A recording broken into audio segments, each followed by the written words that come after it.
Alright, I've cooked up a new team that works really well for Yukine in Point War. Sienna turns out to be very good combo with Yukine when you put her on the Frost set because she takes a lot of turns. And the thing with Yukine is you want your team to take a bunch of turns. The core of the team is going to stay the same. Yukine, Lian, and Lu Sheng. These two spots are going to be flexible. But the addition of Sienna allows me to go up against Chu Yao plus Daji because now I can run a speed lead to reapply Lu Sheng's safeguard. One more thing is Sienna is considered as a support instead of a controller, which means when she casts her S3, she's gonna get a bonus turn and she's gonna reduce her cooldown. So she will cycle between her S3 and S2 every single time because you have Lu Sheng in the team, providing a -1 turn cooldown. So when it comes to this team, you want to be facing off against Chu Yao plus Momo teams. You can still lose against this type of team if they have a Daji, but you have a better chance than the previous team. Now, when it comes to this team, you want to be bringing Sakura. You want to bait the Chu Yao and the Momo to keep on targeting her because she is a very good meat shield. Whenever she casts her S3, she's gonna fully heal herself, right? With the enemies having mostly single targets, they will focus all of their attacks on my Sakura and she will just fully heal. Again, there's a very good chance that you're gonna win this, but if there is a Daji in the enemy team, then you might lose. But it is a better chance to win. So there we go. The turn cycling for this team is absolutely disgusting because as soon as you get the Frost set to proc on Sienna, there we go, Frost set proc on Sienna, you're pretty much guaranteed to win. As long as you don't get really unlucky, right? So right now Sienna has the snow cloak buff and she's going to cycle the turns like an insane person. Look, I removed the debuff of Daji from my Sienna just from taking turns alone. And then at this point it's pretty much a game over. Even though my Lu Sheng died, it didn't really matter that much because I'm taking way too many turns for them to even do anything. Yukine stacks up really fast with this team. And with the addition of Lian as well, the turn cycling is going to be even better because whenever she runs out of the S3, she will instantly get a bonus turn, right? So the turn cycling between Sienna and Lian is insane.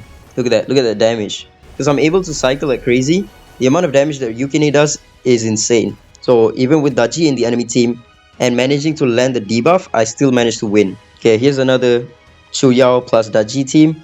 Again, you might lose, but there's a good chance that you're gonna win this one. Boom, we won. Look at that, 500,000 on Yukine. The enemy cannot heal up the damage that Yukine does, even though there's a Sakura in the enemy team. It's not a damage that will proc Lian or Sakura's healing factor. Again, once you get the snow cloak buff on your Sienna, it's pretty much game over for the enemy. And since my Lu Sheng is alive this time around, my Sienna will go between her S3 and S2 every single turn that she takes. Boom, S3, S2. And then Blizzard proc, she gets a turn again. And she's going to go into S3 and S2 again. Look. Oh, she got taunted though. But we're still fine. The enemies cannot heal up the damage. And even though I got debuffed by Daji, I'm still fine because of the amount of turns I'm taking. And the enemies can barely get a turn because Sienna removes the enemy's AP by 100%. And then also the stun as well. I have her at R6, so the stun is 2 turns. But the stun is not really that important because most units in PvP right now don't really care about being stunned, or they straight up just cannot be stunned, right? For example, we have Wu Yu that cannot be debuffed. We have Momo that can nullify debuffs. We have Chu Yao that can cleanse himself. There's a lot of Espers that just don't care about being stunned anymore. Now when it comes to this team, the weakest matchup that we're going to go up against is going to be Wu Yu, just because of Sienna being AoE, and she's going to be spamming her AoE as well, so you want to avoid Wu Yu teams if possible. Alright, another pretty much full R6 team, but he has no Daji, and this is pretty much a guaranteed win for me. It's like a guaranteed win against this type of team. The enemies cannot do enough damage because my Sienna will just keep on AP pushing them back to 0, and my turn cycling is just insane for them to even do anything. Look, my Sienna already has a snow cloak buff, and she's going to constantly push the enemies by 100% AP every single time. Look at that. My Sienna already took like 6 turns. 6 turns! And the match barely started. 8 turns right now. She's going to get an additional turn. Boom. Look, Look at the enemy's AP. They're all at the back right now. Look, look, look. One more extra turn for my Sienna. Every time the Blizzard procs, she takes 2 turns, which means the Blizzard will then go to 4 stacks. So you only need 4 turns in order to go for another Blizzard proc. Look at the amount of turns. Look, the enemy cannot take a single turn. They can't even move. The only damage that they're gonna do is when Momo procs a counter. That's the only way they can win. Look. Look at this. This is so insane. And that's just Sienna getting the Snowcloak alone. The rest of my team did not get the Snowcloak until later on, right? My Lusheng just recently got the Snowcloak, but at that point the enemies are pretty much dead because my Yukine is already stacking up like crazy. No chance for them to win. One more time against a dodgy team. Let's see if we win or lose. We lost. Again, like I said, there is a chance that you're going to lose against dodgy teams if you get unlucky, or if the dodgy is fast enough to apply the debuff on you. Another weakness to this team is going to be R4 Moroyama, but if you face against a non-R4 Moroyama, you can swap out your Sakura for a R2 Meta Yunchuan. That way you can still win, but there's a chance that you're going to lose. Against R4 Moroyama, you're pretty much going to lose regardless. You're going to tank the first hit of the Moroyama, but because R4 Moroyama resets his S3 whenever he dies, you cannot survive the second nuke that's coming from him, so you're gonna lose. So that's another weakness to this team. First hit of Moriyama, you're gonna survive because you have Meta Yunchuan. Boom. Okay, so Meta Yunchuan is dead. I have no damage mitigation anymore. He should have his S3 very soon, and he's just going to one-shot each and every one of my units. There we go. He just one-shotted me. Yeah, against Moriyama, it's very difficult for this team to win. Alright, let's go back to winning. Again, like I said, against this type of team, you are pretty much guaranteed to win. There's almost no chance for you to lose. There we go. Because the enemies just can't do anything against you. One more thing I forgot to mention. This team is very weak against Iki because of his HP cap reduction. When it comes to Yukine, your team is going to have an insane turn cycle, which means Ikis will go ham on you.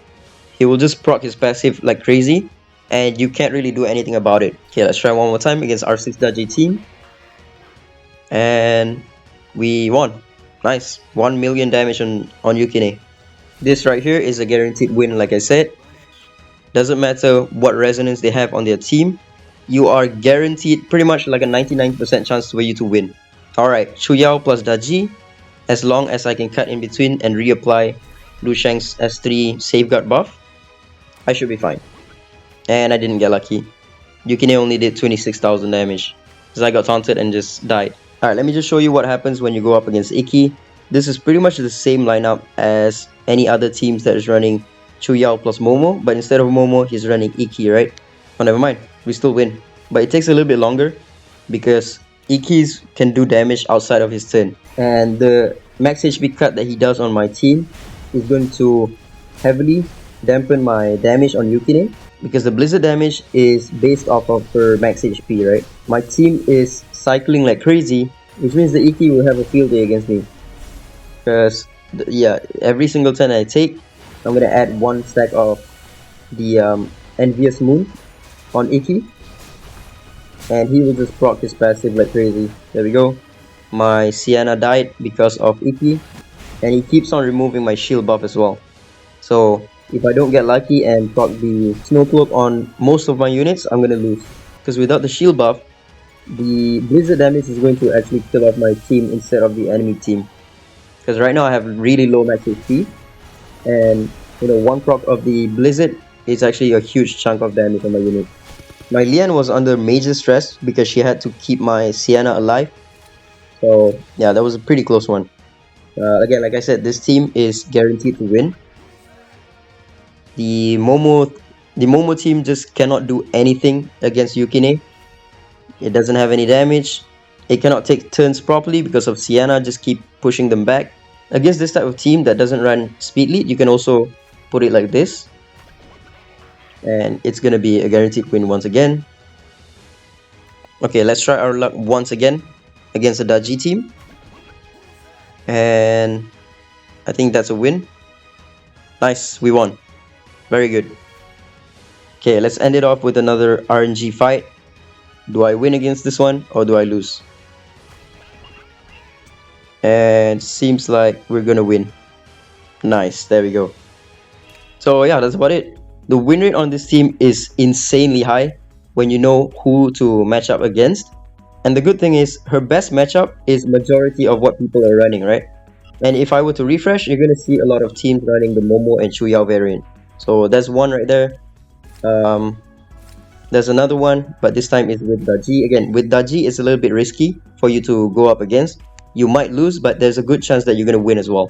Again, one refresh. Let me see if I can. There we go. Momo Chuyao, Momo Chuyao, Chuyao Iki. This one's a bit risky, but you still have a chance to win.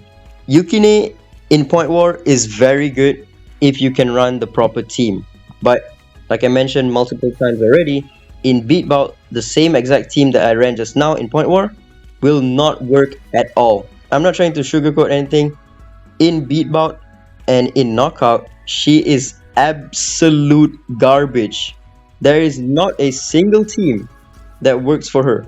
And the biggest reason is because two of her best support, Lian and also Lu Sheng, cannot be ran on the snow set. These two needs to be on the snow set for her to work. But since Beatbout and Knockout doesn't allow for that, she is utterly garbage. And let me just show you her progress in Knockout. There's for today, there's only one team that managed to get a decent score, which is this one, a full R6 team. And then yesterday, there's only two teams. This is a R6 Yukine, by the way, R6 Yukine, and it's only scoring 12.8 thousand. Again, I cannot make her work in any of this rival rune content. I even tried to level up my Odette. Look at this. I used Odette with her, and it scored 11,000. That is terrible, bro. She just doesn't work in rival rune content. Yeah, I'm gonna try her in more teams for Point War, but do expect that I'm gonna be running Lu Sheng and Lian with her, because these two are going to be core for the team. That's about it. Ciao.